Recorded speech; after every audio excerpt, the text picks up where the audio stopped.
देवाच्या पवित्र वचनाकडे आता आपण जाणार आहोत आणि प्रभू आमच्या संग वचनाच्या द्वारे बोलतो. जर आम्ही ऐकायला तयार आहोत तर प्रभू बोलायला तयार आहे. देवाच्या प्रिय लोकांनो, शास्त्रात असं लिहिलंय, ज्याला ऐकायला कान आहे तो ऐको, ज्याला पाहायला नेत्र आहे तो पाहू. याचा अर्थ बोलणारा बोलत आहे, तो थांबलेला नाहीये, परंतु ऐकणारा जो आहे त्याच्याकडे कान असेल तर त्याने ऐकावं. आमचा परमेश्वर या वेदीवरून बोलत असतो, कायम बोलत असतो. तुमच्या प्रत्येक जीवनाच्या प्रत्येक भागावरती बोलत असतो. प्रत्येक भागावर, आत्मिक भागावर बोलतोय, तुमच्या पारिवारिक भागावर बोलतोय प्रभू, तुमच्या ज्ञानाविषयी बोलतोय, तुमच्या भविष्याविषयी बोलतोय, स्वर्गाविषयी, नरकाविषयी, तुमच्या स्वभावाविषयी, सर्व गोष्टीविषयी प्रभू बोलतो.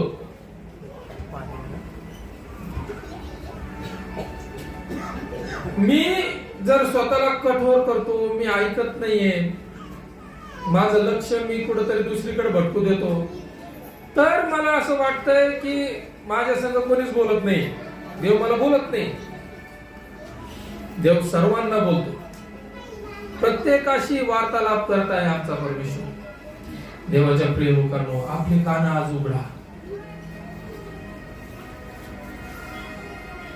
या मोबाईलवर फोन येणं ठीक आहे, फोन करणाऱ्याच्या हातात आहे फोन करणं,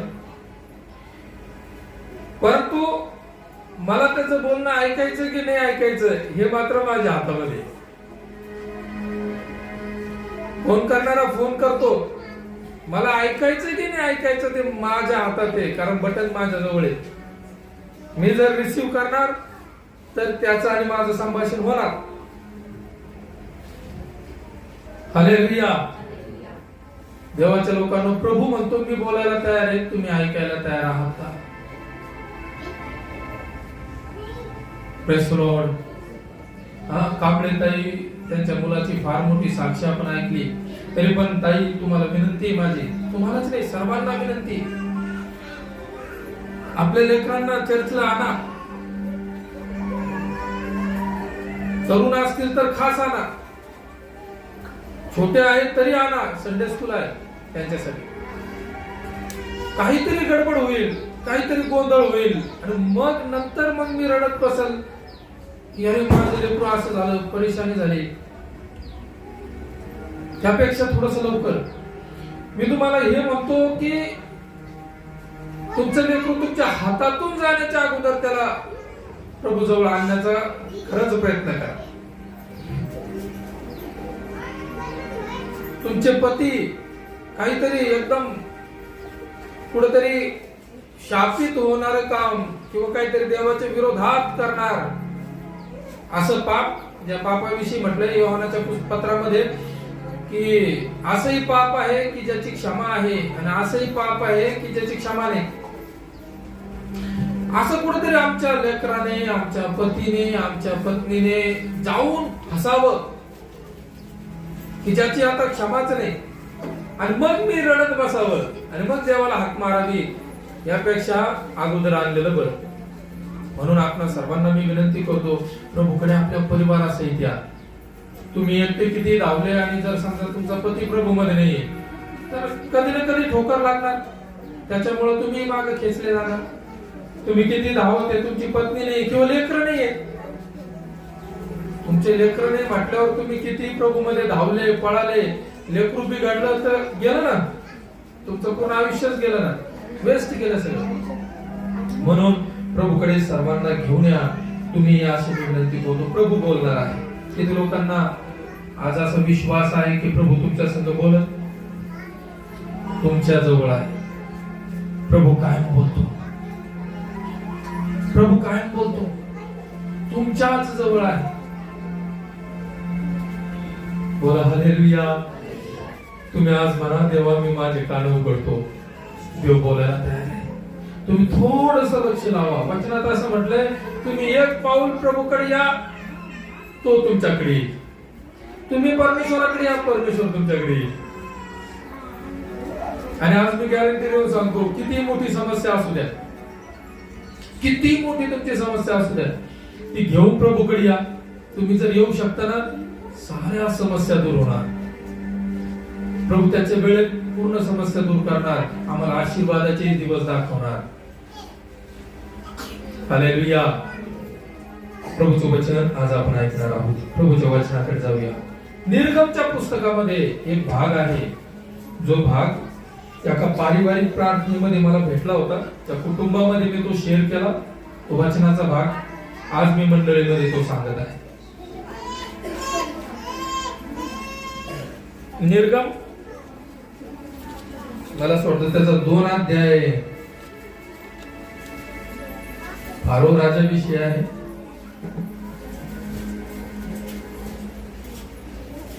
निर्गम याचा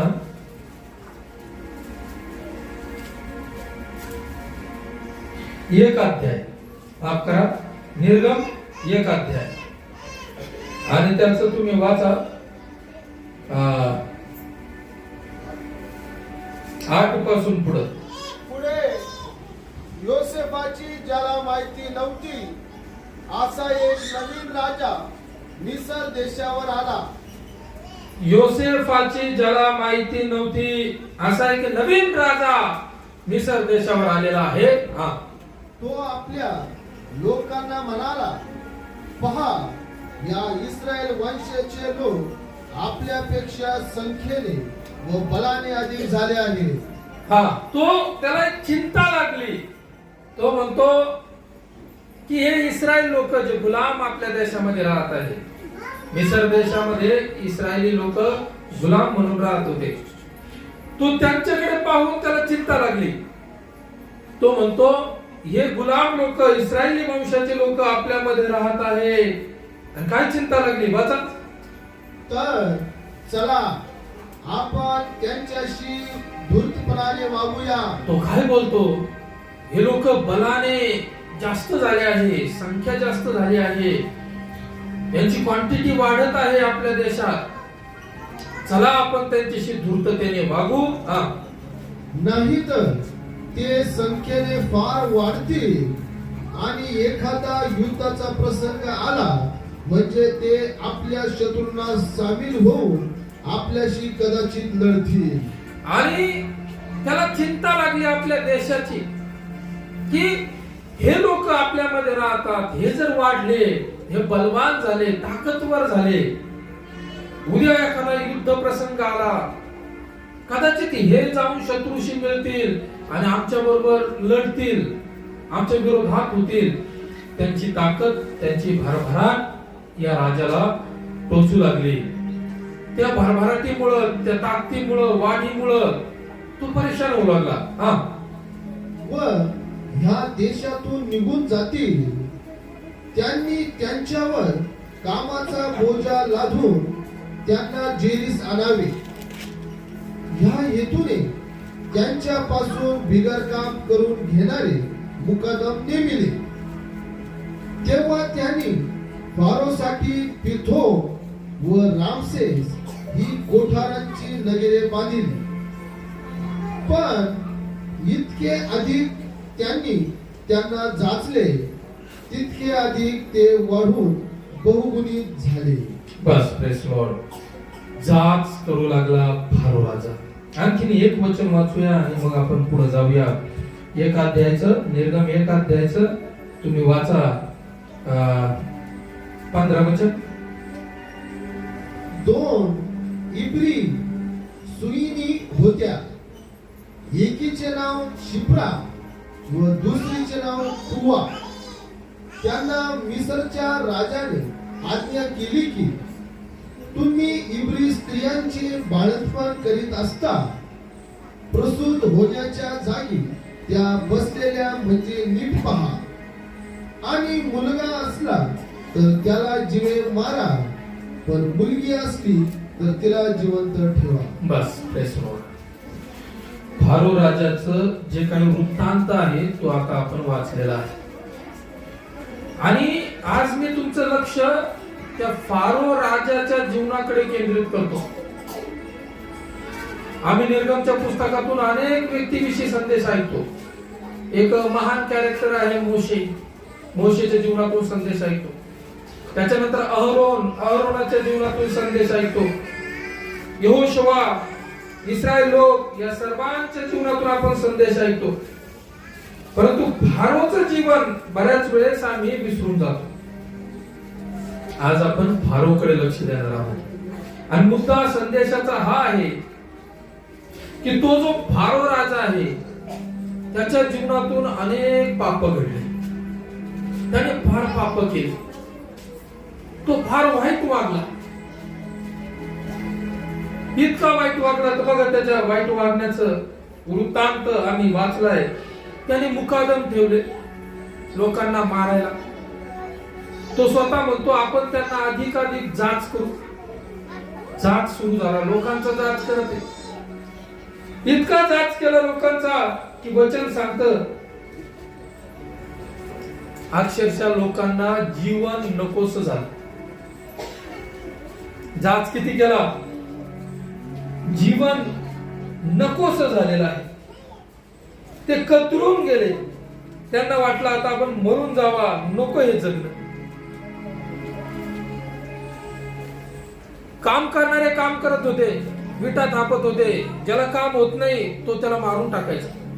की काम नाही होत मग जगायचं कसं? त्यांचं भविष्य खराब केलं. त्यांना नशा पाजली, दारू वगैरे काय असेल त्या काळातली ती पाजून काम करून घ्यायचं त्यांच्याकडून. म्हणजे बर्बाद केले. आणि शेवटी लहान लहान लेकरं मारून टाकले. मुलगा झाला की नदीमध्ये फेकून द्यायचा. किती लेकरं फेकले असतील नदीमध्ये? तर परमेश्वर एका ठिकाणी त्याचं प्रकाशन देतो की किती लेकरं फारो राजाने नदीत फेकले. त्याचं प्रकाशन काय भेटलं? जेव्हा मोशेला देवाने सांगितलं की त्या नील नदीवर आपली काठी आपट. देवाच्या प्रिय लोकांनो, नदीचं रक्त झालं. नदीच्या पाण्याचं रक्त झालं. रक्त आलंच कुठून? रक्त कुठून आलं? प्रभू येशूने एकदा 5 भाकरी आणि 2 माशापासून चमत्कार केला. भाकरीपासून भाकरी तयार झाल्या. मल्टिप्लाय प्रभू करतो, परंतु भाकरीपासून भाकरी, माशापासून मासे. रक्त आलं कुठून? पाण्यापासून पाणी केलं असतं, पाण्यापासून रक्त का? हे चिन्ह होतं फारोला की तू काय केलं मी तुझ्या समोर आणतो. तर पाण्याचं रक्त झालं, नदीच्या पाण्याचं रक्त झालं. विचार करा किती लेकरे टाकले होते, किती लेकरांची हत्या केली होती. ते रक्त त्याचं चिन्ह होतं.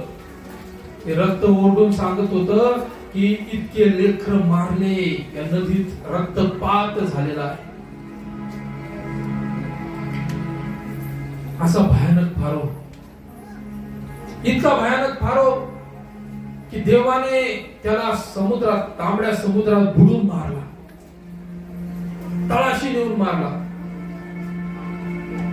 पाण्यामध्ये माणूस बुडतो आणि मरतो, तो वरून पाण्यात वरून खाली जातो बुडत बुडत.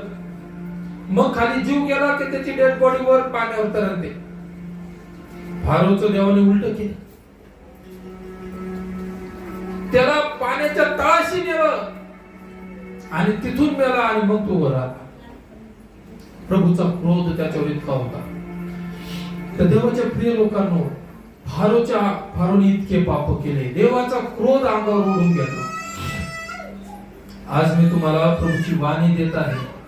देवाचं वचन प्रगट करतो की फारो सारखं आमच्या हातूनही पापावर पाप घडत आहे का? आमच्याही हातून अपराध घडत आहेत का? आम्हीही सारखं चुका करत आहोत का? आणि आमच्या पापाची रास बनवत आहोत का? तुमच्या मनाला शैतानाने कठोर तर नाही केलं ना? काही होत नाही, काही होत नाही. अहो साधा आता तुम्ही रोडवरती ट्रॅफिक सिग्नल तोडा, तिथं तुम्हाला पोलीसवाल्याने नाही पकडलं तरी तुम्हाला पाहिलेलं आहे. सीसीटीव्ही कॅमेऱ्यामध्ये तुम्हाला पाहिलंय, तुमचा नंबर रेकॉर्ड झालाय, तुम्हाला फाईन भेटणार म्हणजे भेटणार. पोलीस सुटत नाही. असा सिस्टम माणसाने तयार केला. मग विचार करा, परमेश्वराने केवढा मोठा सिस्टम लावलेला असेल. काय आम्ही पण फारोसारखं पापावर पाप करत आहोत का? आम्ही पापी मार्गाने चाललेलो आहोत का देवाच्या प्रिय लोकांनो? आम्ही आमचे अपराध वाढवते का? वचन सांगतं त्यांनी इतका अत्याचार केला त्या लोकांवर, त्यांना जीवन नकोसं झालं, त्यांना जगणं नकोसं झालं. ते म्हणतात नको हे जगायला. हालेलुया. 11 वचन वाचा. त्यांनी त्यांच्यावर कामाचा बोजा लादून त्यांना जेरीस आणावे, ह्या हेतूने त्यांच्यापासून बिगार काम करून घेणाऱ्या मुकादम नेमिले. जेरीस तिथे शब्द आहे. माझ्या बायबल मध्ये म्हटलेलं जीव नकोसा केला, जेरीस आणलं. अरे असं काय काम आहे? जरी तर तुम्ही बसलेले कोणी ठेकेदार आहात, किंवा तुम्ही घरात प्रमुख आहात, किंवा तुमच्याकडे काहीतरी सोपवलेलं आहे की मी केला काम सांगावं. मी माझ्या बायकोला काम सांगतो, माझ्या लेकरांना काम सांगतो, मंडळीतल्या काही भाऊ लोकांना काम सांगतो. पण असं जर मी काम सांगतोय की समोरचा जेरीस आलाय, अरे असं कोणतं काम आहे? त्याचा जीव त्याला नकोसा झालाय, त्याचं जीवन आनंददायी नाही, दुःखदायी होऊन गेलंय त्या गोष्टीमुळे. असं काही आमच्या हातून घडतंय का? कदाचित तुम्ही कंपनीत असाल, तुमच्या हाताखाली एखादा 2 माणूस असेल, घरात तुम्ही आहात, तुम्ही कोणाला तरी काम सांगत आहात, पण तो असं काम सांगत आहात की तो बिचारा परेशान झाला. तुमची ती सांगण्याची पद्धत, तुमचा तो काम करून घेण्याचं असतं. असं कोणतंच काम नाही, प्रभूने नाही दिलं काम माणसांना की जेरीस व्हावं. खाजेकर भाऊन मी एका ठिकाणी गेलो होतो, एका प्लॉटचा शोध करत होतो, आणि काही माणसं बैलांना शर्यतीमध्ये लावण्यासाठी तयार करत होते, आणि इतकं मारत होते बैलांना. कदाचित आडे टोचीत असतात, आडे टोचतात साहेब, आपण नाही पाहिलं, परंतु ते एवढे जर जोरात ओरडत पळत होते ते बैल, तर काहीतरी टोचून करत असते. भयान तोंडाला फेस आलाय बैलांच्या, जोरात मारून मग ट्रेन करत एकासाठी त्या शर्यतीमध्ये आमचा बैल जिंकून आला पाहिजे, आम्हाला मोठं बक्षीस दिलं पाहिजे. फॉर्च्युनर आहे माग कोणाला तरी भेटली, फॉर्च्युनर भेटली बक्षीस, 1 नंबर 1चं बक्षीस फॉर्च्युनर होत. अरे बाबा, त्या बैलाला फॉर्च्युनर माहित नाही रे, त्याला नाही माहिती फॉर्च्युनर, त्याला नाही माहिती तुझ्या डोक्यात काय चाललंय. आणि मुळात देवाने त्याची रचनाच अशी केली, पळायसाठी नाही केली. देवाने त्याला ताकद दिली दमदार ओझं घेऊन चालण्यासाठी. हा, तू त्याच्या मानेवर जू ठेव, सामान लाद आणि घेऊन चालतो, ओढीत नाही तुला, सामान सुमान घेऊन जाईल, एवढी ताकद दिली देवाने. पळायची कलाच नाही त्याच्यात. पळण्यासाठी देवाने घोडा दिला की माणसांनो या घोड्यावर बसा आणि कुठे लांब जायचंय लवकर तर याच्यावर जा. आणि माणूस काय करते, मारते. आम्ही पाहत मला कस तरी झालं, त्याला म्हणले नको, त्याला बोलता येईना, त्या बाईला त्याला सांगता येईना. उलट करून पहा बरं, मनात कल्पनेत उलट करून पहा बरं. माझ्याकडून जर कोणी असं करून घ्यायला लागलं तर माझे काय होईल? माझ्या अंगावर टोले पडत आहे, आणि जी गोष्ट माझ्या आवाक्यातच नाही ती करून घेते. हालेलुया. देवाच्या प्रिय लोकांनो, आपल्या परिवारात बघा, आमच्याकडून असं काही होतंय का? आपल्या लेकरांची सुद्धा कॅपॅसिटी चेक करा. विनाकारण जे त्याच्या आवाक्यात नाही ते त्याला करायला लावू नका. प्रत्येक आई बापाचं स्वप्न चांगलं असतं, त्याने डॉक्टर बनावं, आणि परंतु त्याचा IQ लेवलच नाहीये, आणि मी बळच त्याच्या पाठीमागे लागलेलो आहे. प्रयत्न करा, परंतु वचन काय सांगतं? असं काही काम देऊ नका की त्याचा जीव नकोसा होऊन जाईल.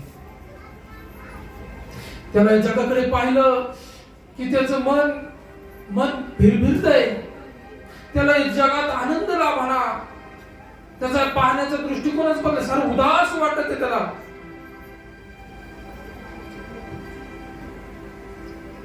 हालेलुया. मग काय कामाचं ते काम, आणि काय कामाचा तो संसार ज्याच्यामध्ये तो व्यक्ती निराश आणि उदास झालाय त्या कामांमुळे, त्या प्रपंचामुळे. परमेश्वर म्हणतो, मी आनंद करण्यासाठी जगात मनुष्य पाठवलेला आहे. आनंद कर, उपभोग घ्या या जगाचा, याच्यासाठी. बोला हालेलुया.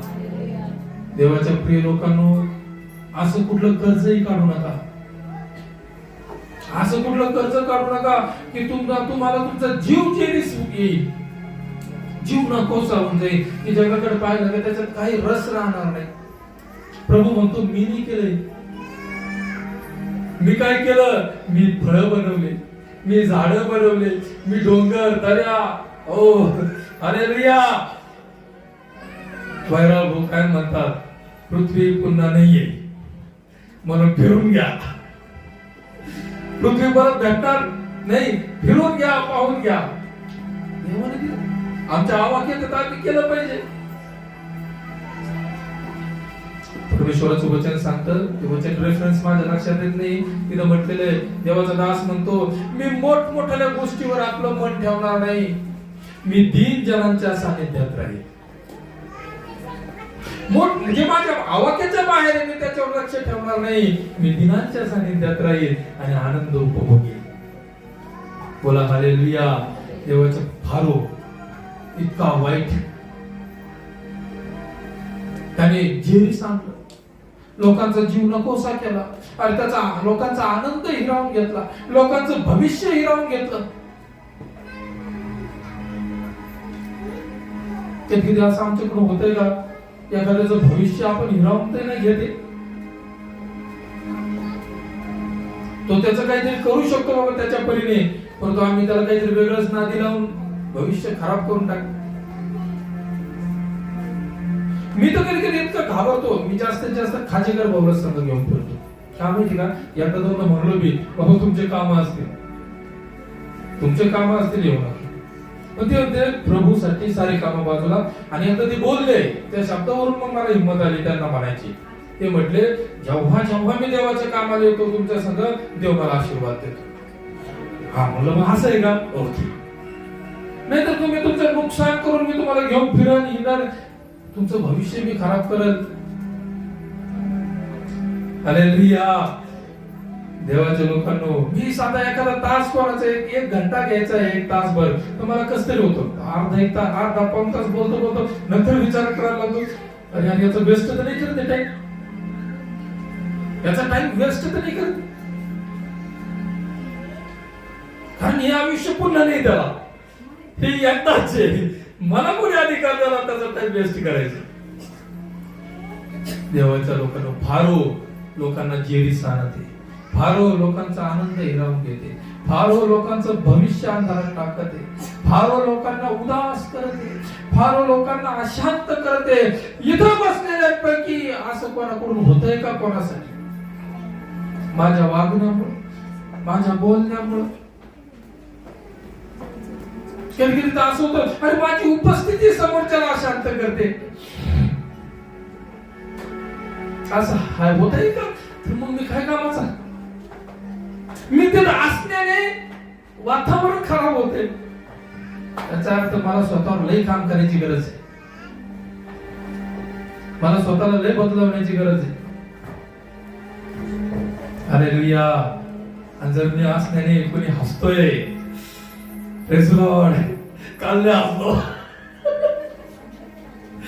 मी असण्याने मी तिला असण्याने कोणतरी हसतोय, आनंद करतोय, त्याला उल्हास येतोय. ओह क्या बात आहे, बहुत अच्छा. आपण लय चांगले आहोत.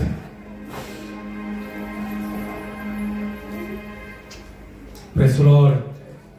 फारो सारखा स्वभाव आमच्यात नको. फारो त्रासदायक बनला.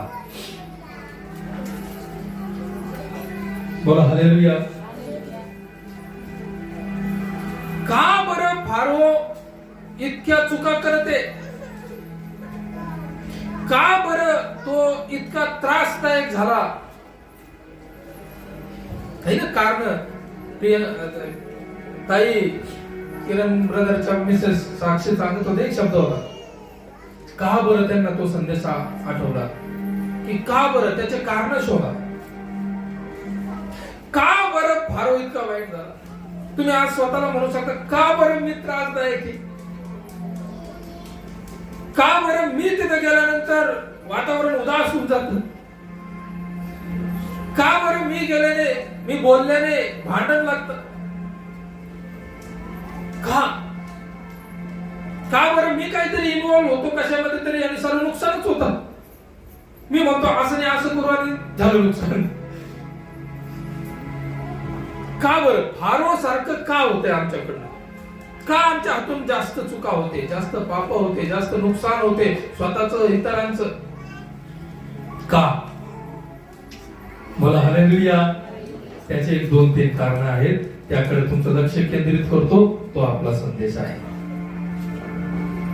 नंबर 1 कारण, त्याचं तुम्ही वाचा 8 वचन. पुढे योसेफाची ज्याला माहिती नव्हती असा एक नवीन राजा मिसर देशावर आला. तो आपल्या लोकांना म्हणाला. हो, फारो असा राजा होता. हा नवीन फारो आला आणि याने अत्याचार सुरू केला. का केला? का चुकला? का पाप केले? का देवाच्या नजरेत दोषी ठरला? नंबर 1 कारण काय होतं? असा राजा होता हा फारो की याला योसेफाची माहिती नव्हती. याच्या हातून इतक्या चुका घडल्या. यांनी इस्रायल लोकांचे लेकरं मारले, यांनी त्यांचा जीव जेरीस आणला, त्यांच्यावर मुकादम नेमले, त्यांची पाठ सोलून काढली चापका खाली. इतका त्रास, इतके रडले लोक, इतके कणले लोक की अक्षरशः परमेश्वर खाली उतरला आणि परमेश्वर मोशेला म्हणतो, माझ्या लोकांची आरोळी माझ्या कानापर्यंत आली आहे. त्यांच्या मुकादमांच्या जाचामुळे त्यांची आरोळी माझ्या कानापर्यंत आली आहे आणि मी त्यांच्यासाठी उतरून आलो आहे. विचार करा, काय जाच असेल तो, आणि काय पीडा असेल ती, आणि किती क्लेश आहे त्या व्यक्तीला, आणि तो रडत, तो आक्रोश करत, हे परमेश्वरा, हे सर्व सृष्टीच्या निर्मात्या, आमचं भविष्य बर्बाद झालं, माझे स्वप्न बर्बाद झाले, माझ्या इच्छा खतम झाल्या, मला जगण्याचा अधिकार तू दिलेला आहे, मला मोकळेपणाने जगण्यासाठी तू पृथ्वी दिली आहे. परंतु हा व्यक्ती, तो माझ्या परिवारातला असेल किंवा माझा बॉस असेल, कोणी असू शकतो, बाळकही असू शकतो, याने माझा अधिकार काढून घेतला. असं आमच्या हातून तर होत नाही ना देवाच्या लोकांना. मग ती बायको का असा नवरा काय कामाचा मग, की तो अरे आनंद हिरावून घेते, अरे तो जगण्याचा अधिकार हिरावून घेत, अरे तिला साध्या हसण्याची परवानगी नाही, अरे बोलण्याची परवानगी नाही. हालेलुया. असे आई वडील मग काय कामाचे आम्ही की आमचे लेकर आनंद करू शकत नाही. त्या वडिलाला इतकं घाबरते, इतकं थरथर कापते की त्यांचं ते बालपण हिरावून घेतलं,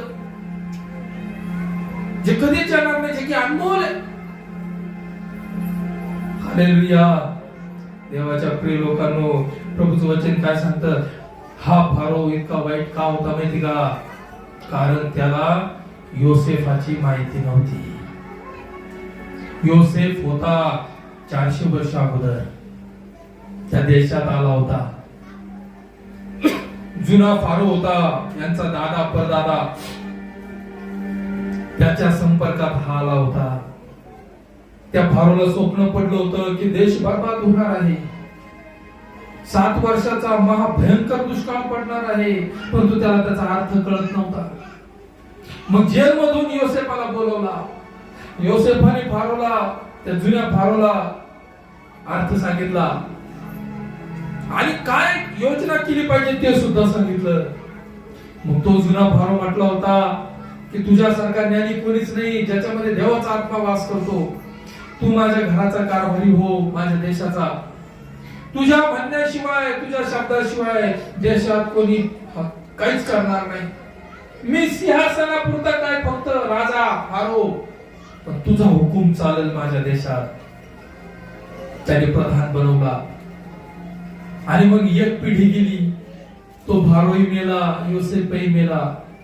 2 पिढ्या गेल्या, 3 पिढ्या गेल्या आणि ही आली 4थी पिढी.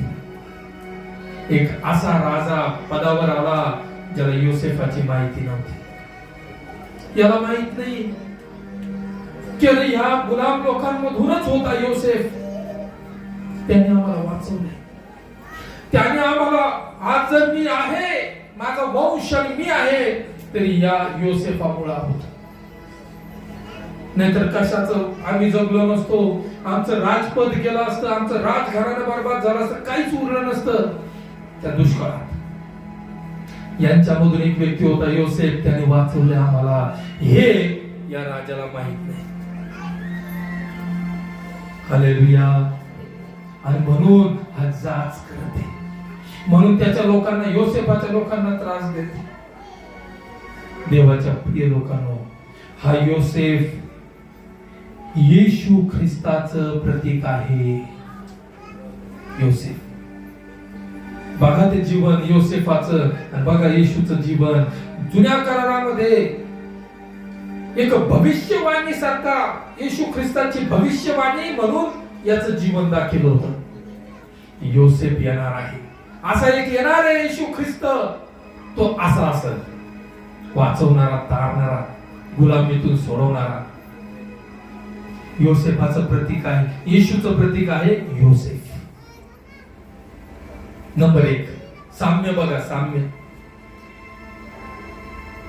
योसेफ त्याच्या बापाचा लाडका होता.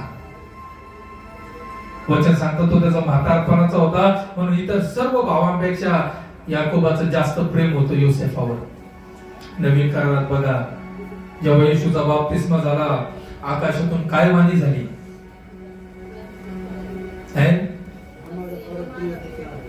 हा माझा परम प्रिय पुत्र आहे, याचं तुम्ही ऐका, याच्या ठाई माझा जीव संतुष्ट आहे, स्वर्गीय पिता म्हणतो. बघा साम्य. त्यानंतर योसेफाला त्याच्या भावाने द्वेष केला, गुलाम म्हणून विकून टाकला. योहानाचं पुस्तक 1 अध्यायामध्ये प्रभूचं वचन सांगतं, येशू ख्रिस्त म्हणतो, तो प्रकाश त्याच्या स्वकीयांकडे आला, परंतु त्याच्या स्वकीयांनी त्याचा स्वीकार नाही केला. परंतु जितक्यांनी त्याचा स्वीकार केला, तितक्यांना त्याने देवाचे पुत्र होण्याचा अधिकार दिला. येशू ख्रिस्त पण त्याच्या आपल्या लोकांकडे आला, जगात आला, परंतु आम्ही त्याचा स्वीकार, त्याचा द्वेष केला, त्याला जेलात टाकलं, त्याला क्रूसावरती दिलं, कबरेत पुरून टाकलं. योसेफावर आळ घेतले, जेलमध्ये टाकले. योसेफ जेलमधून बाहेर आला आणि अधिकारी बनला. येशू ख्रिस्त कबरेतून बाहेर आला आणि तो काय म्हणतो? मत्तई वर्तमान 28 अध्याय 18 वचनामध्ये तो म्हणतो, वर स्वर्गात, खाली पृथ्वीवर सर्व अधिकार मला देण्यात आलेला आहे. हालेलुया. येशू ख्रिस्त कबरेतून आला अधिकारी बनला, योसेफ जेलमधून बाहेर आला अधिकारी बनला. योसेफ येशू ख्रिस्ताचं प्रतिबिंब आहे जुन्या काळामध्ये. आणि मग आता वचन काय सांगतं? फारो वाईट का बनला? कारण त्याला योसेफाची माहिती नाहीये. आज आम्ही वाईट का बनत आहोत? आम्ही इतरांसाठी त्रासदायक का आहोत? आम्ही इतरांना जीव नकोसा का करतो? आमच्या हातून पापे का होतात? प्रभूचे वचन सांगतंय येशूची व्यवस्थित माहिती नसल्यामुळे.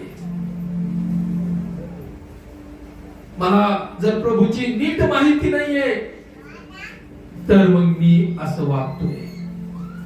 जर मला नीट माहिती आहे की माझा प्रभू येशू प्रेमळ, माझा प्रभू येशू क्षमा करणारा, माझा प्रभू येशू दयाळू, माझा प्रभू येशू सर्वांवर प्रेम करतोय, त्याने आमच्या पापासाठी प्राण दिला,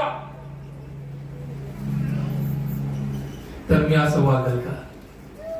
परंतु बऱ्याच लोकांना नीटनेटकं माहिती नाहीये. काही लोकांना माहिती आहे परंतु एक नॉलेज, फक्त नॉलेज, ते वचन पाठ आहे, परंतु ते असं आत्म्यात उतरलं नाही की तो माझा प्रभू असा तर मी कसा. बोला हालेलुया. प्रभूच्या प्रिय लोकांना प्रभूचं वचन सांगतं फारो वाईट वागू लागला का? त्याचे कारण नंबर 1, त्याला योसेफाची माहिती नाहीये. तो त्रासदायक झाला दुसऱ्यांसाठी. कारण काय? त्याला योसेफाची माहिती नाही. त्याच्यामुळे लोकांना दुःख होते का? याला योसेफाची माहिती नाही. लोकांचं भविष्य यांनी खराब केलं का? कारण योसेफाची माहिती नाही, येशूची माहिती नाही. तुम्हाला प्रभूची जर माहिती आहे, तुम्ही जर प्रभूला जाणलंय, ओळखलंय, मी तुम्हाला सांगतो तुम्ही लोकांसाठी त्रासदायक नाही बनणार. तुम्ही आले की लोक हसायला लागतात, कोकळी फुटत, आनंद येईल, हालेलुया. प्रभूचा माणूस आला, त्याला प्रभूची माहिती आहे, प्रकाश घेऊन आलेला आहे, त्याच्या प्रकाशात आनंद आहे. हालेलुया. तुम्ही बोलायला लागले, तुमच्या बोलण्यातून माधुर्य निघल. वचन सांगतो तुमच्या बोलण्यात मीठ असू द्या, तुमच्या जीवनात मीठ असू. म्हणजे काय? रुचकरपणा, फार टेस्टी. अरे काय माणूस आहे, काय बोलतो राव. सारा निराश बसलो होतो मी परेशान झालो होतो. तो आला, तो बोलला आणि मी लगेच उठून उभा राहिलो. जाऊ द्या त्या सोडून.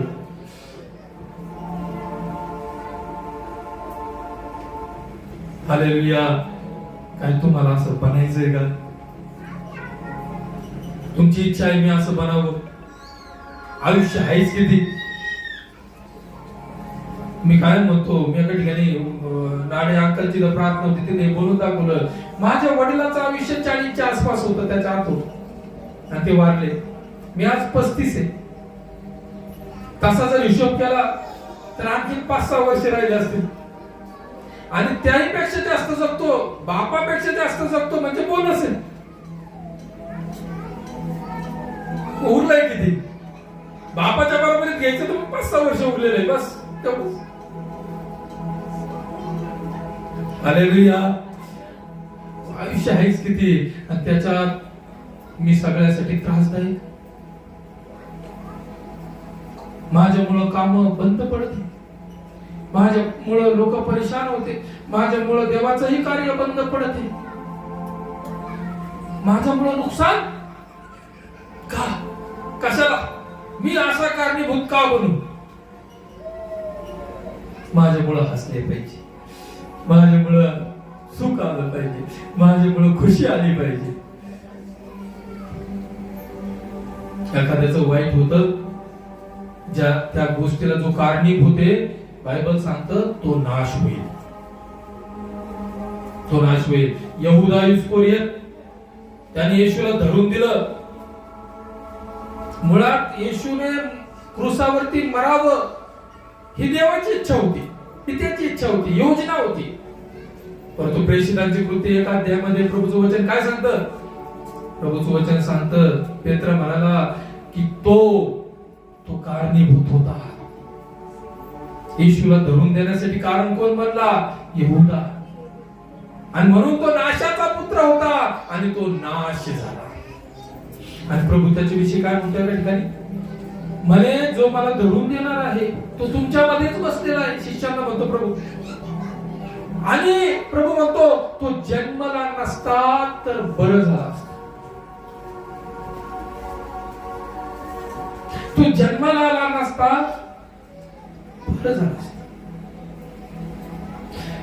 प्रभू मरावं ही देवाची योजना आहे, ती होणारच आहे. परंतु देव म्हणतो ज्याच्या द्वारे मनुष्याचा पुत्र धरून दिला जातो तो किती दुर्दैवी आहे. हालेलुया. या ठिकाणी प्रभूचं वचन सांगतं की अडखळण कोणासाठी होऊ नका. जो इतरांसाठी अडखळण बनतो त्याच्यासाठी हे योग्य आहे. काय योग्य आहे? त्याच्या गळ्यात जात्याची मोठी दगड, काय म्हणते, जात्याची तळी त्याच्या गळ्यात बांधावी आणि त्याला खोल डोहात बुडून टाकावं. का? कारण तो अडखळण बनत. आपलं जीवन कोणासाठी अडखळण बनू नये, आपलं बोलणं कोणासाठी अडखळण बनू नये, आपलं वागणं कोणासाठी अडखळण बनू नये, आपली उपस्थिती कोणासाठी अडखळण बनू नये. काही फायदा नाही झाला माझ्याकडून चालेल, परंतु नुकसान कधीच होऊ नये. फायदा जर माझ्याद्वारे होते तर मी धन्य माणूस या पृथ्वी तलावर की माझ्याद्वारे चांगलं घडत. हालेलुया. प्रभूचं वचन सांगते येशूला ओळखलं नाही म्हणून असं घडलं. तुम्ही ओळखता का येशूला? तुम्ही जर ओळखले ना, तुमच्याद्वारे कोणाला कधीही त्रास होणार नाही. तुमचं नाव घेऊन कोणी एक अश्रू गाळणार नाही. आणि असा निश्चय करा, तुम्ही सासू असा, सून असा, मुलगा असा, आई असा, बाप असा, सासरा असा, जावई असा, कोणी असा, तुम्ही एकामेकाचे असा निर्णय घ्या देवाच्या प्रिय लोकांनो की माझं नाव घेऊन कोणी एक थेंब अश्रू गाळणार नाही. माझ्यामुळं मी कारणीभूत एखाद्याचा अश्रू जमिनीवर पडतोय, मी काय कामाचं आहे?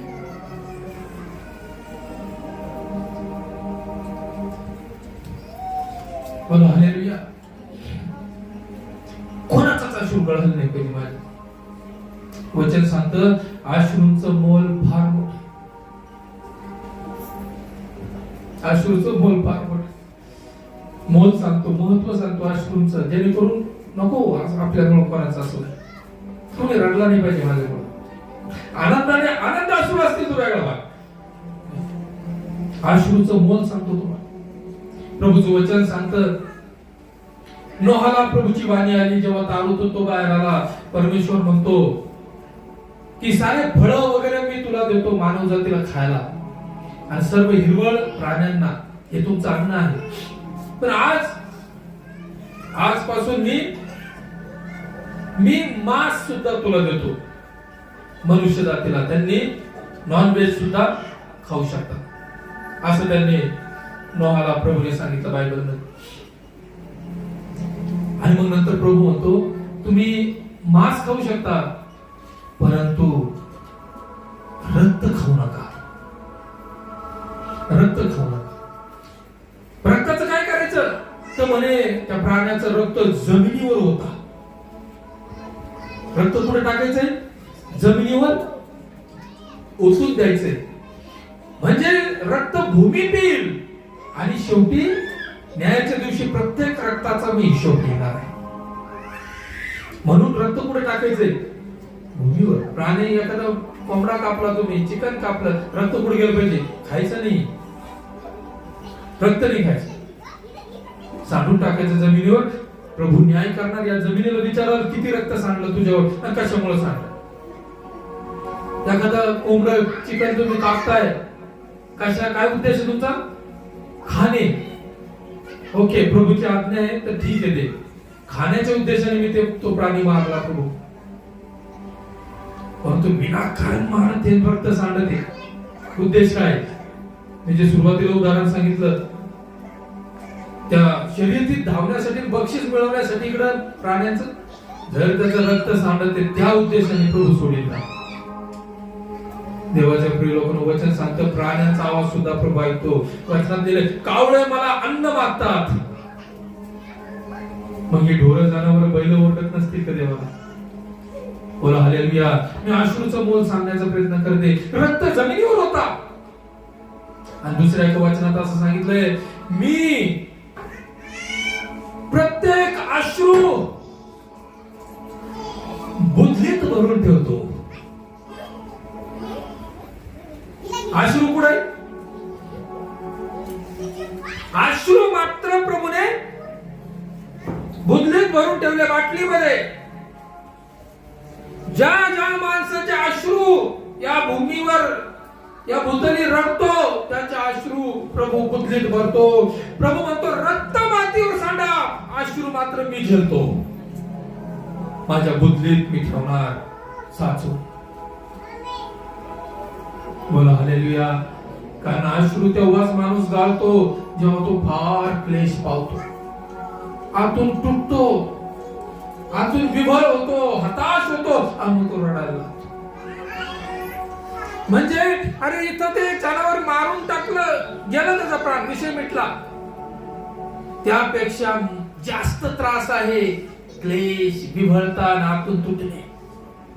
इथं रक्त सांडण्यासाठी शरीर तोडावं लागतं, अश्रू गाळण्यासाठी आत्मा तुटतो. देवाच्या लोकांना हृदय तुटतं, भावना तुटतात, मग अश्रू निघतात. रक्तापेक्षा जास्त महत्व देतो प्रभू अश्रूला. बोला हालेलुया. म्हणून कोणाचे अश्रू, कोणी माझं नाव घेऊन रडलं नाही पाहिजे. आपल्या घरात त्याची काळजी घ्या. कोणी रडत आहे का तुमच्यामुळं? कोणी गाळत आहे का त्याचे अश्रू तुमचं नाव घेऊन? प्रभू म्हणतो, मी त्याच्या अश्रू बुद्धीत ठेवीन. हालेलुया. का बरं फारो इतका वाईट बनला, इतका त्रासदायक, इतक्या लोकांचे अश्रू घेतले? ती नदी रक्ताने भरली का? कारण याला योसेफाची माहिती नाही, याला येशूची माहिती नाही. आम्हाला येशूची माहिती असली ना, आम्ही त्रासदायक बनणार नाही. नंबर 2, का हा इतका त्रासदायक आहे? का इतकं याची मानसिकता बिघडली? नंबर 2, वचन सांगतं. वाचा ते वचन. 8 वाचलं तुम्ही पुढं. तो आपल्या लोकांना म्हणाला, पहा, या इस्रायल वंशाचे लोक आपल्यापेक्षा संख्येने व बलाने अधिक झाले आहे. हे लोक अधिक झाले आहे. ते लोक, इस्रायल लोक, त्यांचं बल, त्यांचं सामर्थ्य, त्यांची लोकसंख्या वाढत आहे. आणि म्हणून आपण काय करू? यांचे सगळं धूर्तपणाने वागू. बोला हालेलुया. धूर्तपणाने वागू. का? तुझ्या संग काही वाईट वागले? तुला काही त्रास दिला? येऊन काही नुकसान केलं आतापर्यंत? नाही केलं. ते बिचारे त्यांची उन्नती करते, त्यांची लोकसंख्या वाढते, ते बलवान होते. तुला काही त्रास दिला येऊन त्यांनी? तुझं काही घेतलं का? ते बलवान झाले तर तुझं घेऊन बलवान झाले का? नाही. तरी सुद्धा याला प्रॉब्लेम आहे. हा स्वभाव या योसेफाचा, या फारोचा होता, म्हणून याच्या हातून पाप घडले. असा स्वभाव माणसांमध्ये कार्यरत आहे, बऱ्याच लोकांमध्ये कार्यरत आहे. त्यांना आपण काय आहोत, किती आहोत, कुठं आहोत, इकडे लक्ष नाहीये. समोरच्याची उन्नती झाली तर मग ती मात्र याला त्रासदायक आहे. हालेलुया. उदाहरण माझ्यावर घेतो. जिठाण गावामध्ये देवाचे दुसरे दास आले सेवा करायला आणि सेवा करू लागले. उदाहरण सांगतोय मी, तसं नाहीये, उदाहरण म्हणून. एक सेवक आले असं समजा आणि ते सेवा करते आणि मला त्रास होते, मला त्रास होते. का? त्यांची सेवा वाढते, त्यांचं चर्च वाढते, मला त्रास होते आणि त्याच्यामुळे माझं नुकसान होते. हा एक मोठा मुद्दा. त्यांच्या उन्नतीमुळे माझं नुकसान का व्हावं? त्यांची मंडळी वाढते, मला का नुकसान व्हावं? आणि त्यांच्या सेवेमुळे माझ्या मंडळीतले लोक जर निघून जाते तर याचा अर्थ प्रॉब्लेम कुठे आहे?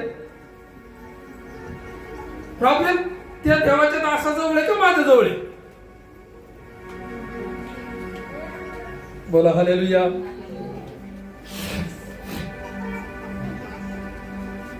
अरे ते सेवा करते आणि इकडचे लोक तिकडे जाऊ लागले, मग मला त्रास होईल की आमचे लोक चालले, माझं नुकसान होऊ लागलंय, माझी मंडळी कमी होऊ लागली. याला जिम्मेदार कोण आहे? देवाच्या प्रिय लोकांनो, कोणाच्या उन्नतीमुळे माझं नुकसान होतच का? असं सिस्टम मी करूनच का ठेवावा? असा सिस्टमच का असावा? सिस्टम हाच पाहिजे की माझी मेहनत, माझी चाल, माझे कार्य आणि माझा फायदा किंवा नुकसान, मी जेवढी मेहनत करीन मला भेटत, मी नाही करणार मला नाही भेटणार. बोला हालेलुया. फारोचा सिस्टम हा होता की याचे आशीर्वाद किंवा याची उन्नती कोणावर डिपेंड होती? त्या लोकांवर. ते लोक जर कमजोर आहे तर फारो बलवान दिसतोय. हालेलुया. एका माणसाने, एक सर होते आणि त्यांनी शिकवत असताना एक अशी रेष फाळ्यावरती एक अशी रेग ओढली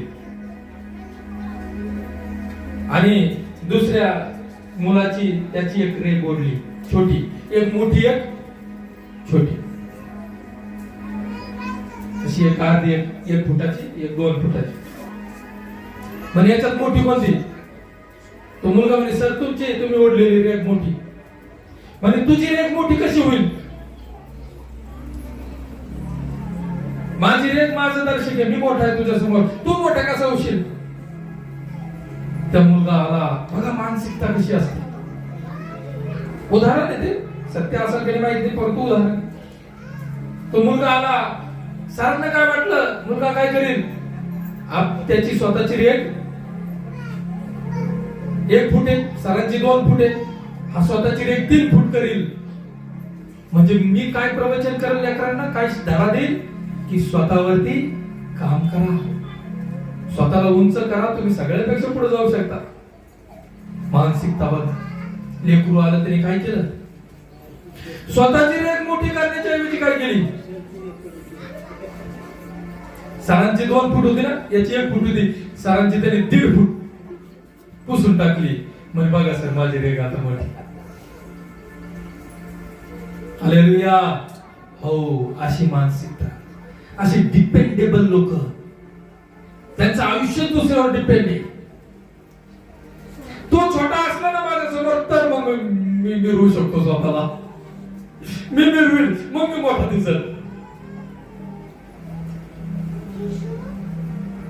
असं करूनच का ठेवलंय? स्वतःला इतकं कमजोर का बनवलंय की दुसऱ्याच्या कमतरतेमुळे मग मी भक्कम दिसतोय. हालेलुया. देवाच्या प्रिय लोकांनो, फारोने असा एक सिस्टम बनवला होता आपल्या जीवनाचा, जगण्याचा, की समोरचा जर कमजोर तर मग मी मोठा बलवान दिसतोय. आणि तो बलवान होऊ लागला, अरे मी कमजोर दिसू लागलोय. मग काय करायचं? मग त्यांना कमजोर करा. आणि मग अशा नादात अनेक पाप त्याच्या हातून घडले. काय आमच्यामध्ये अशी विचारधारा आहे का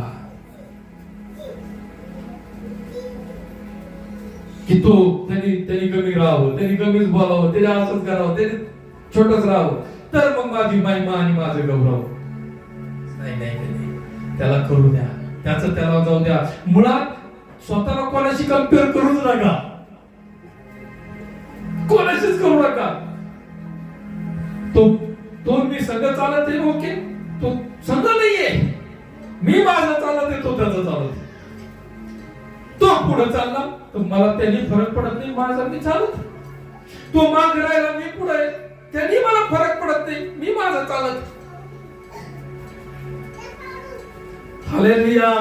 स्वतःवर काम करणारे बना, स्वतःला सुधारवणारे बना, स्वतःची उन्नती करा, स्वतःमध्ये कला गुण आणा. गाणं गायला शिका, ढोलकी वाजायला शिका, पेटी वाजायला शिका, कलाकार बना. तुमचा सन्मान तुम्हाला मिळेल. तुम्ही म्हणता त्याला येतो, मला नाही येत, मग त्याला मिळे आलं पाहिजे. तुम्ही गप्प पाहिजे, मग कुठं बरोबर नाही, मग पुढे जाऊ, बाकीचे पुढे द्या. असं वागणारा माणूस निरपेक्ष असतो, तो कोणाला त्रास देत नाही.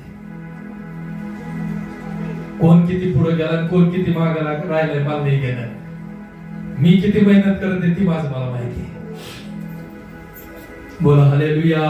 तुमच्या घरात असो, तुमच्या कामावर असो, तुमच्या फ्रेंड सर्कल मध्ये असो, या मंडळीत असो, कुठे असो, कोणाशी स्वतःला कम्पेअर करू नका, कोणाशी बराबरी करण्याचा प्रयत्न करू नका, आणि स्वतःला उंच करण्याच्या नादात कोणाला खाली करू नका, ना बोलण्यात ना वागण्यात. कधी कधी असं होतं, बोलण्यात व्यस्त, गप्पा चालल्या आणि मला जर उंच दाखवायचे स्वतःला, मग दुसऱ्याला हलून पडायचं शब्दात.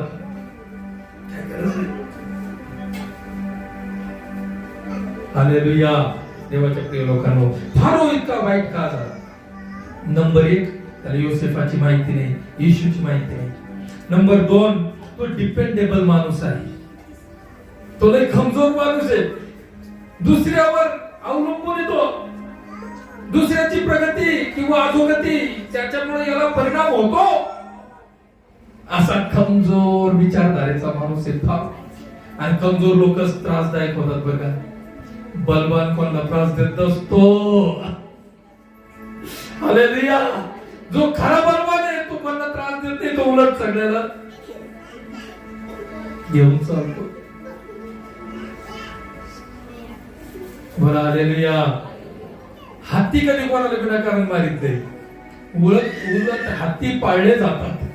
हत्ती माणसांचे मित्र बनतात, पण साप, हत्ती इतका उंच, साप खाली जमिनीवर रेंगणारा प्राणी, तो मात्र त्रासदायक नसतो.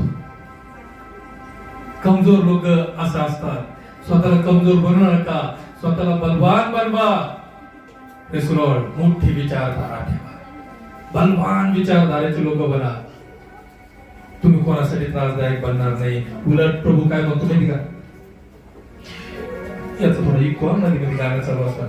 तेरे हाथों को वो देने वाला लेने वाला नहीं, देने वाला बनाएगा. तेरे हाथों को वो लेने वाला नहीं, देने वाला. या गाणं गातो.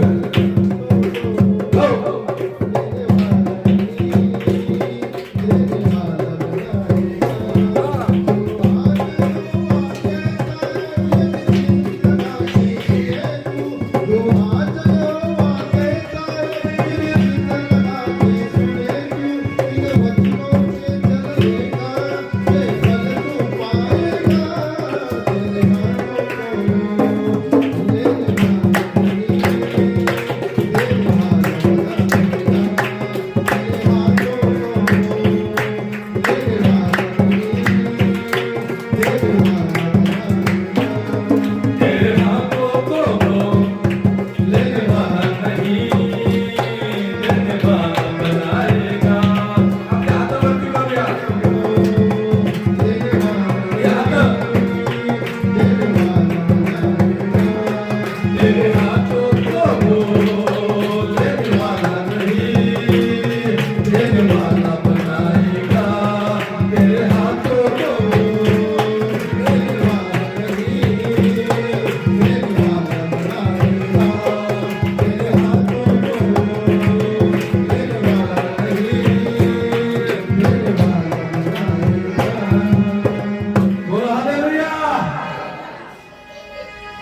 कोणाचं सुख घेणारा नाही, कोणाची आशा मारून टाकणारा नाही, कोणाचा आनंद हिरावून घेणारा नाही, कोणाला उदास करणारा नाही, कोणाची दिशाभूल करणारा नाही. मी घेणारा प्रभू माझ्या हातानं बनवेल. हालेलुया. का फार वाईट बनला? नंबर 1 येशूची माहिती नाही. नंबर 2 डिपेंडेबल माणूस, घाबरलेला माणूस होता म्हणून त्रासदायक बनला. शेवटची गोष्ट नंबर 3, वाचा पुढं. तो आपल्या लोकांना म्हणाला, पहा, या इस्रायल वंशाचे लोक आपल्यापेक्षा संख्येने व बलाने अधिक झाले आहेत. तर चला आपण त्यांच्याशी धूर्तपणाने वागूया. हो, नंबर 1 येशूची माहिती नाही. नंबर 2 डिपेंडेबल, दुसऱ्यावर आधारित, त्याची उन्नती वगैरे जीवन दुसऱ्यावर आधारित आहे, दुसऱ्याशी कंपेअर करतो म्हणून इतरांसाठी त्रासदायक आहे, पाप घडते आतून. आणि नंबर 3 हा बेदरा माणूस आहे. हा आपल्या फ्युचरला घाबरतो. तो घाबरतो आपल्या फ्युचरला, आपल्या भविष्यात. तो काय बोलतो? याला कदाचित भविष्यात युद्धाचा प्रसंग पडला, आणि पडला नाही, कोणी नाही आणखी मारायला हाणायला. भीती, भविष्यात माझ्या बरोबर असं जर घडलं ते लोक काय करतील? आपल्याला सोडून देतील, त्यांना जाऊन मिळतील, माझं काय होईल? भविष्याविषयी चिंतित माणूस होता फारो. भविष्याला घाबरणारा माणूस होता फारो. आपल्या भविष्यात येणाऱ्या समस्यांविषयी तो परेशान झालेला व्यक्ती होता फारो. आणि ही परेशानी, ही भीती त्याला पापाकडे घेऊन गेली. बोला हालेलुया. तुम्ही घाबरत आहात का? हा, भीती मधूनच चुका होतात देवाच्या लोकांना. जो घाबरतो ना, समस्यांना घाबरतो, भविष्याला घाबरतो, मी एकटा पडन, मला सगळे सोडतील, तर घाबरतो. म्हातारपणाला घाबरतो. मग तो काय करतो? त्याला वाटतं इन फ्युचर मला काहीतरी असावं जास्तीच, म्हणून याला लूट, त्याला लूट, त्रास दे आणि स्वतःसाठी जमा कर. का? भीतीपोटी. जमा करणं वाईट नाहीये, परंतु भीतीपोटी चुकीच्या मार्गाने. भीती, दडपण त्याच्यावर आलेले.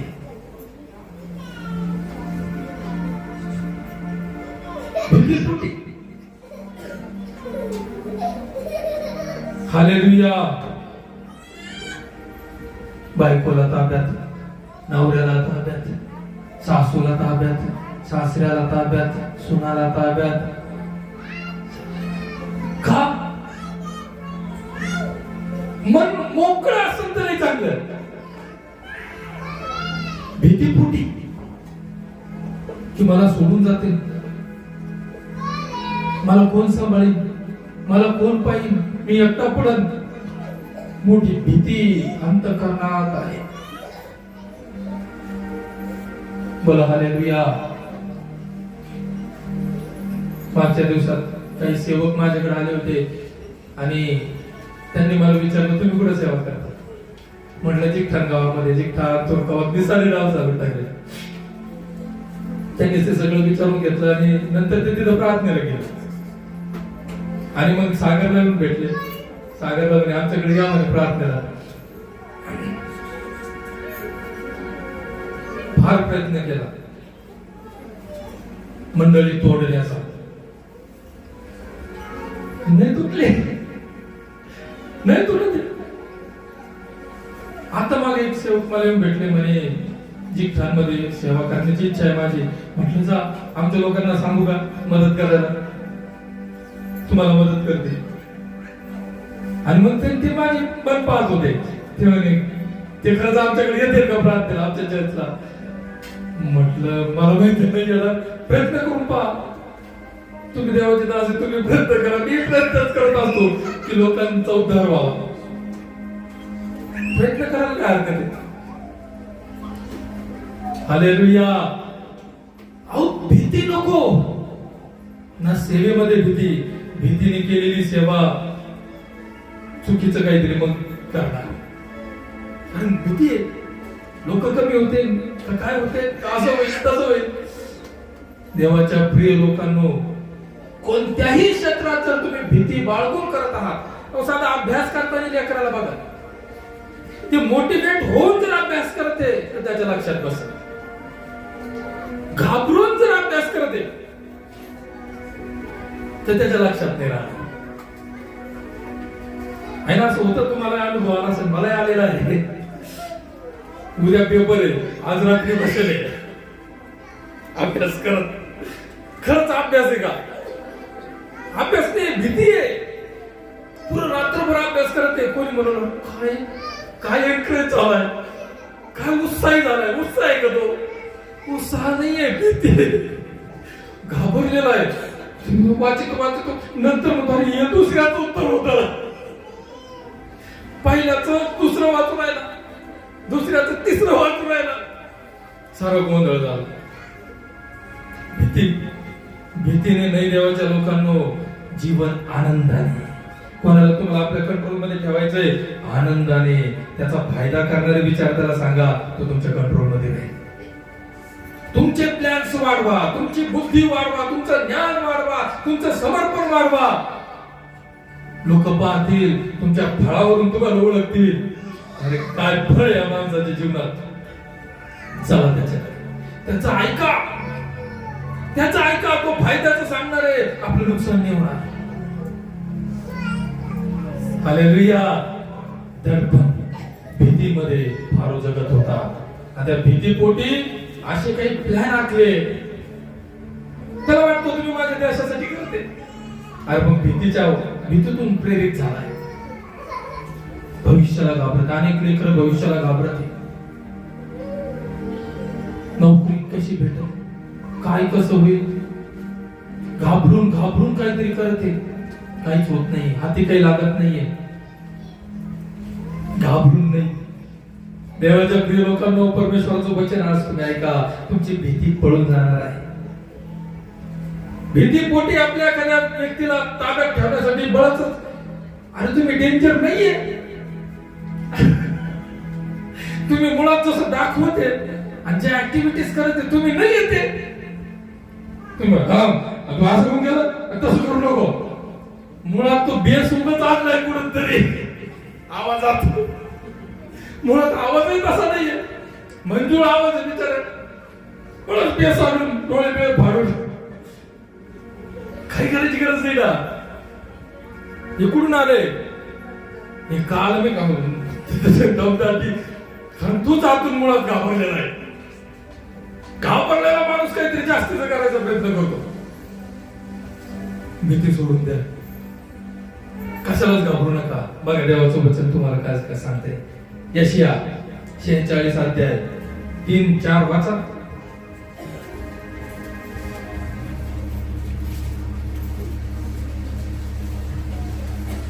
याकोबाच्या घराण्यात, इस्रायल घराण्यातील सर्व अवशिष्ट लोकांनो, गर्भवासापासून प्रभूचं वचन सांगतं, गर्भवासापासून मी तुमचे ओझे वाहिले. उदरात होता तेव्हापासून तुम्हाला मी वागविले. माझे ऐका. तुमच्या मृत्यूकाळापर्यंत ही मीच तो आहे.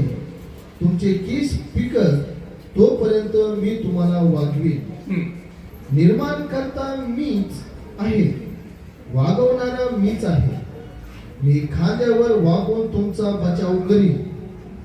माझी कोणाशी तुलना करा. बस. हालेलुया. प्रभू काय म्हणतोय देवाच्या लोकांना, तुम्ही कशाला घाबरता? या जीवनाला घाबरता, या जगण्याला घाबरत आहात, त्या भविष्याला घाबरत आहात, म्हणून गडबड आणि गोंधळ करत आहात. आणि तो गडबड आणि गोंधळ इतरांसाठी त्रासदायक होते. घाबरून गेले. प्रभू काय म्हणतो, काही लोक म्हातारपणाला घाबरत आहेत. मला म्हातारपणात कोण सांभाळेल? मला कोण सांभाळेल? कोण सांभाळणार? कोण कोणाला सांभाळते? हालेलुया. परमेश्वर म्हणतो, मी सर्वस्वाचा वाली आहे, मी वागून घेतो, मी सांभाळतो. वचन सांगतं म्हातारपणात, जिथे लोकांना ज्या चिंता लागलेली असेल आपल्या वृद्धपणाची, तुम्ही अंडरलाईन करा त्याला तुमच्या बायबलवर. प्रभू म्हणतो वृद्धपणी, वाचा, परत वाचा. याकोबाच्या घराण्या, इस्रायल घराण्यातील सर्व अविशिष्ट लोक हो, गर्भवासापासून कुठून मी सांभाळत आहे? माझ्या लेकरांना मी सांभाळलंय असं मी म्हणतो. परमेश्वर काय म्हणतो? गर्भवासापासून आईच्या उदरात होतात तेव्हापासून मी वाली आहे, मी वागून घेतलंय, मी सांभाळलंय. इतका बारीक सांभाळते. कोणी सांभाळलं त्या पोटामध्ये? आई बाप मी आहे, वडील मी म्हणून माझ्या मुलीला मी सांभाळले, आई मी सांभाळले. प्रभू म्हणतो मी सांभाळलेलं आहे. मग आता कोण खरं? हालेलुया. गर्भवासापासून मी तुमचे ओझे वाहिले, मी तुमचं ओझ वाहिलं. हालेलुया. गर्भवासापासून मी तुमचं ओझ वाहिलं. प्रभू म्हणतो तो आधार होता त्या गर्भाला, त्या पोटात त्या लेकराला त्याने हात लावून ठेवला होता. त्यांनी असं हातात झेललं होतं. तो नाळ केव्हाच गळ्यात बसून फास बसला असता मला. पोटात कुणी पाहिलं? कोण तिथं पाहत होतं? कोण नाळ उचकीत बसलं? की कोण नाही, कोण पोटात असं नाही फिरायचं, असं फिरायचं, इकडं तो नाळ आहे. प्रभू म्हणतो मी वागवत होतो त्या पोटात. हालेलुया. म्हणून एवढा मोठा झाला तुझ्या जगात, मी पोटात वागवला होता. तुमच्या काही बहिणींना जर लेकरं आहे, दिवस गेलेले आहे, कोण वागवते त्याला? तुम्ही फक्त अन्न खाता की हे त्याला पोहोचल, ती गोळी त्याला पोहोचल, ते इंजेक्शन त्याला पोहोचल. पोहोचवणार कोण आहे?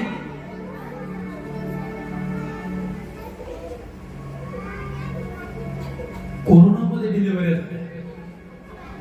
कोरोनामध्ये कोणी वागवलं? इकडे तोंडाला एक माणूस पाहिलं तर 2 मास होते. 2 मास. अरे म्हणलं गुदमारशीत श्वास कसा घ्यायचा? डेंजर मध्ये नाही.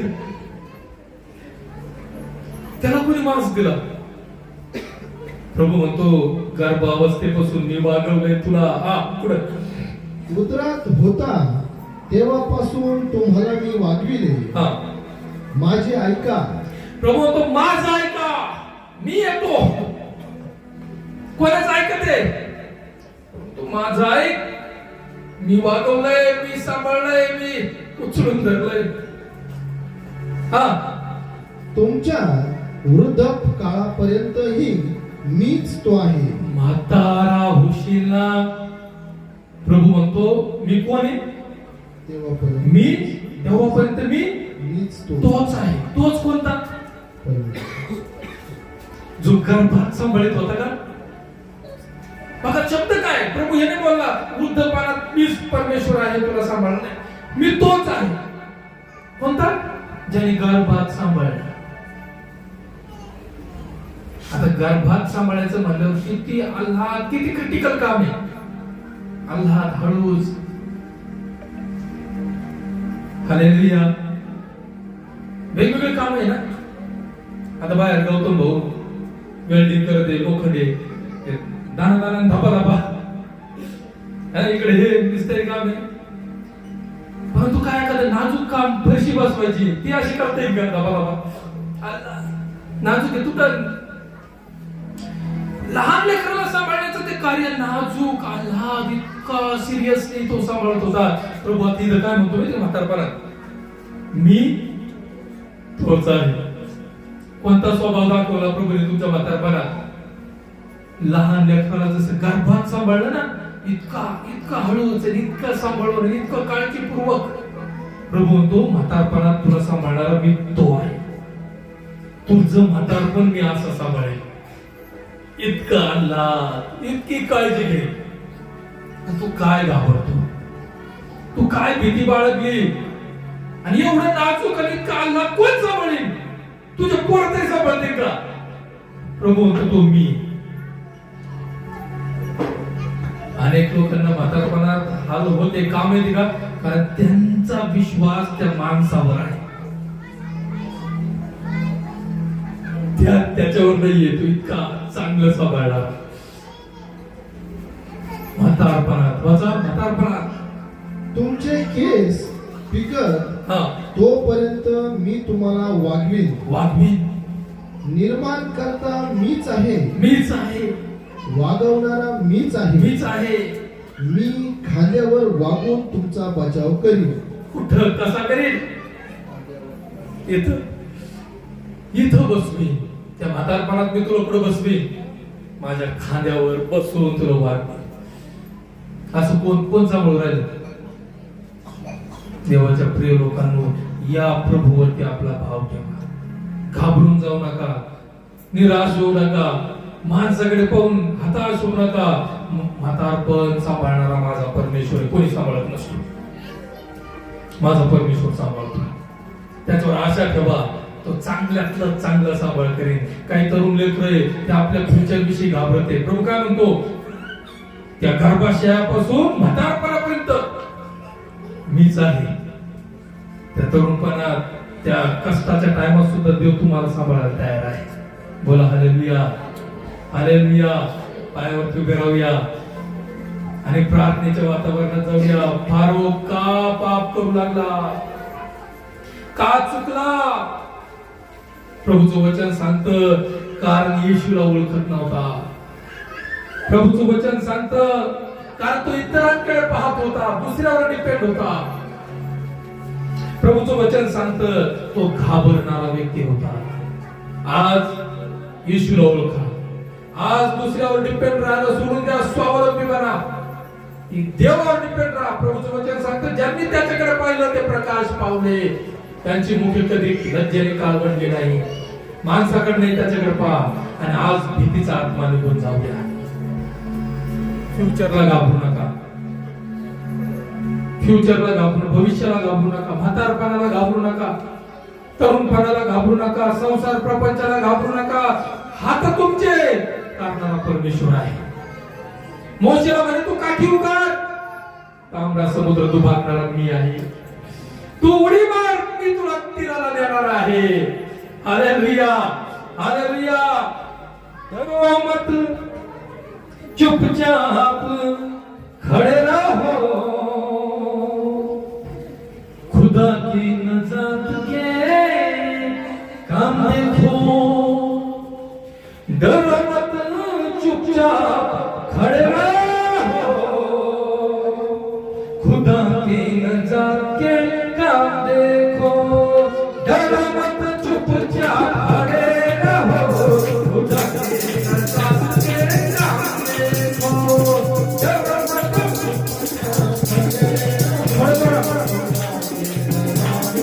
काम देखो. डरो मत,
रडू नका तू पण